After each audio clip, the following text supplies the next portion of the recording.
22h15. J'ai codé une application en une journée et je t'explique comment. J'ai eu l'idée de me fixer encore un nouvel objectif. Après courir un semi-marathon et partir en vacances en vélo, je me suis dit que j'allais enfin coder cette application à laquelle j'avais pensé depuis quelques temps. Rien de révolutionnaire, je te rassure, mais c'est un challenge quand même. Si je fais cette vidéo, ce n'est pas pour te prouver que je suis meilleur ou plus productif que toi, d'une part parce que ça ne me ressemble pas, et d'autre part parce que c'est pas vrai. Je vais donc essayer de te montrer que tu es capable de bien plus que ce que tu ne penses, mais je vais aussi en profiter pour t'expliquer les différentes étapes de la création d'une application, ou du moins celles par lesquelles je passe.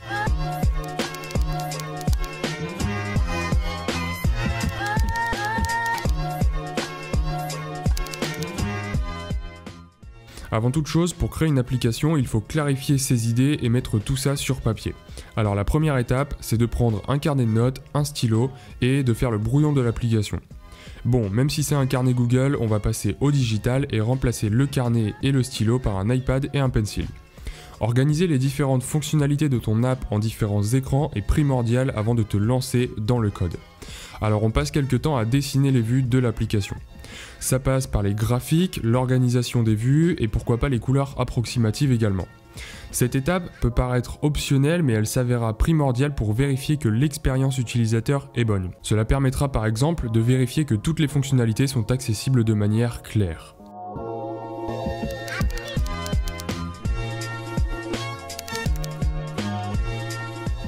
Je le rappelle, on n'a qu'une journée pour développer l'application. C'est pas énorme et c'est même très peu. C'est pour ça qu'il va falloir faire des choix. On ne va pas pouvoir développer toute l'application avec toutes les fonctionnalités avec un design irréprochable. Impossible. Tu vas me dire, tu n'avais qu'à pas te fixer la limite en une journée. Certes, c'est un jeu, mais des limites s'appliqueront même dans la vie réelle.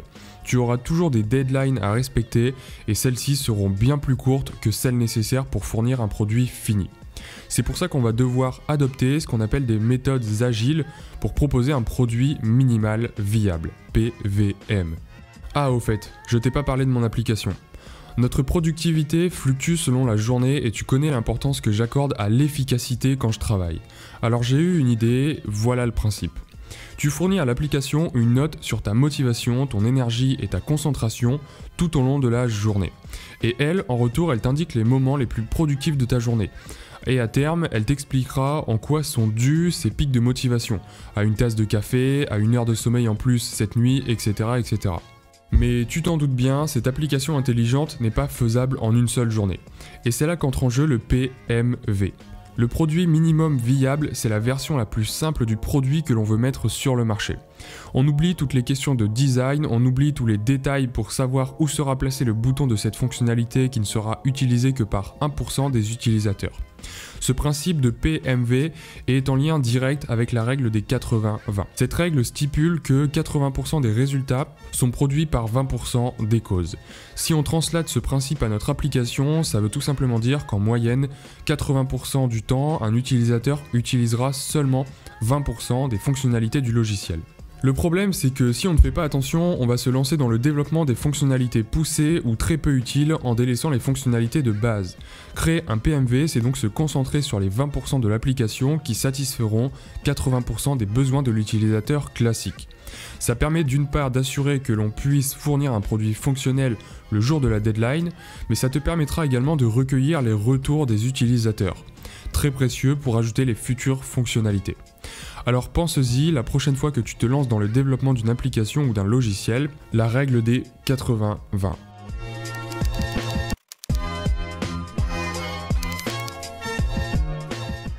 La première chose que je fais quand je commence à coder, c'est d'organiser mes fichiers selon le schéma MVC. On sépare les vues, les contrôleurs et les modèles. Ensuite, je crée mes vues. Personnellement, je n'aime pas utiliser le storyboard pour développer une application. C'est certes plus rapide, mais sur le long terme, je trouve ça bien plus instable. Je crée donc toutes mes vues dans une classe qui hérite de la classe UIView, et puis ça permet au simulateur de ne pas tout recompiler quand on change quelque chose, un petit détail dans la vue. Et il prend moins de temps à resimuler l'application. C'est toujours ça de prix, on n'a qu'une journée, je te rappelle. Une technique que j'utilise pour créer le design de mon application, c'est d'affecter une couleur de fond à chacun de mes objets que j'ajoute à ma vue pour vérifier qu'ils se positionnent bien. Ce n'est pas très flagrant ici car je simule mon application que sur un form factor de type iPhone X, mais c'est très utile pour vérifier la compatibilité du design avec d'autres formats, le mode paysage par exemple. Une fois que tous mes objets se positionnent bien, je retire la couleur de fond ou je leur donne des nuances de gris. J'aime bien créer un premier design en ton de noir en nuances de gris pour justement ne pas trop m'attarder sur le design. Dans un premier temps, je code les différentes vues de mon application sans me poser de questions concernant la logique. Si par exemple une vue doit afficher l'heure ou des données stockées dans une base de données interne ou même sur un serveur, alors j'utilise ce qu'on appelle la technique des bouchons. Ajouter des bouchons dans ton code, c'est tout simplement remplacer le résultat d'une requête concernant la logique, comme aller chercher les 3 dernières notes dans la base de données par exemple, par des valeurs fictives. Pour reprendre l'exemple de l'heure, j'écris tout simplement le texte fictif dans mon label, 10h45 par exemple. On verra plus tard pour remplacer ce bouchon par la vraie heure.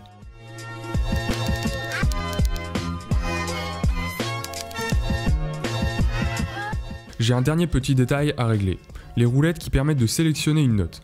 Pour faire court, je n'ai jamais utilisé de picker view horizontal et il n'y a pas l'air d'avoir de paramètres prévus par Apple pour en créer un facilement. Honnêtement, à ce stade du développement, je n'ai aucune idée de comment je vais m'y prendre. Le temps passe vite et je veux réussir mon défi. J'ai 2 solutions qui s'offrent à moi. Changer de cap et trouver une autre solution pour permettre à l'utilisateur de choisir une note, ou alors trouver un moyen de créer ce fichu picker view horizontal. Je suis têtu, je reste sur ma position et je ne vais pas abandonner mon idée initiale. Je commence donc à faire quelques recherches et ça ne m'a pas l'air si simple de réaliser ce que j'ai envie de faire. Tant pis, on fonce quand même. Après un bon moment de recherche et de réflexion intense, je suis parvenu au résultat que je voulais obtenir, notamment grâce à une vidéo YouTube. YouTube est un monde formidable dans lequel on peut apprendre des quantités infinies de choses. Ah oui, au fait, tu peux t'abonner si c'est pas encore déjà fait. Tu dois retenir une seule chose de tout ça, c'est normal de ne pas savoir. Ce n'est pas parce que tu sais pas comment faire que tu es un mauvais développeur. Le monde de la programmation est immense et même infini. Il est physiquement impossible d'apprendre tous les langages existants, toutes les techniques utilisées ou toutes les théories et principes de programmation. Et c'est bien sûr pour ça que les forums et Google remportent un tel succès. La morale de l'histoire est double. D'une part, c'est normal de ne pas savoir et c'est acceptable tant que tu ne l'acceptes pas. Ce que je veux dire par là, c'est que tu ne dois pas abandonner à chaque fois que tu rencontres un problème et tu dois aller chercher l'information au bon endroit. D'autre part, même si tu n'as à première vue aucune idée de la manière dont tu vas réaliser ton objectif, tiens-y toi et trouve une solution car elle existe. Il suffit juste de la trouver ou de l'inventer.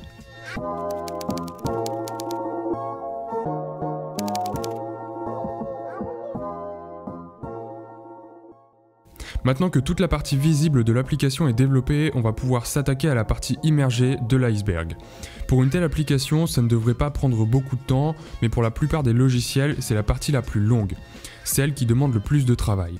Pour mon cas, j'ai juste à récupérer les notes fournies par l'utilisateur et les stocker dans une base de données. Ensuite, il faudra les récupérer quand l'utilisateur voudra accéder aux données qu'il a rentrées et les afficher sous forme de graphique. Pour ce faire, j'ai plusieurs solutions, mais j'ai choisi d'utiliser Realm. C'est une solution simple à mettre en place et peu complexe à utiliser. Ça convient parfaitement à l'utilisation de mon application car j'ai juste à stocker un type de données, les notes. Et puis, il me reste plus beaucoup de temps, alors pas besoin de me compliquer la tâche en utilisant un framework que je ne connais pas. Encore une fois, j'utilise la règle des 80-20. Je développe les principales fonctionnalités de mon application car je dois fournir un produit dans quelques heures et c'est inutile de s'attarder sur les détails. Dans la première version, l'utilisateur peut donc entrer une note et consulter un graphique lui fournissant l'évolution de sa motivation, son énergie et sa concentration durant les 12 dernières heures.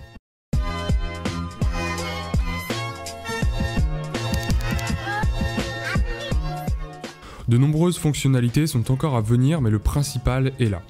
Je continuerai à améliorer cette application en lui apportant davantage de possibilités et d'intelligence. J'ai mis à disposition le code source sur mon GitHub dont tu pourras trouver le lien dans la description. N'hésite pas à télécharger le projet et à utiliser l'application sur ton iPhone si elle te semble utile, et même à contribuer au projet en apportant tes propres idées pour les prochaines versions. C'était un défi et je l'ai réussi.